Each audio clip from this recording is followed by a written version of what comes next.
Hello everyone, অনেক দিন বাদে আবার তোমাদের সঙ্গে একটা ভিডিও শেয়ার করতে চলে এলাম।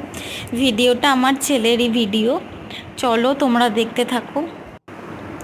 দেখেছো কি করছে আমার ছেলে?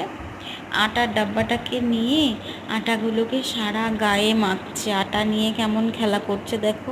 আমি ওকে বারণ করছিলাম যে গুবলু ওরকম করে না মা, ওরকম করতে নেই।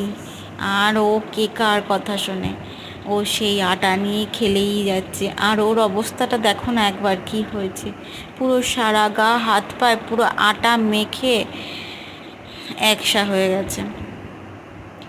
চলো, তোমাদের যদি ভিডিওটা ভালো লাগে একটা লাইক, কমেন্ট আর শেয়ার করে দিও। Bye, tata.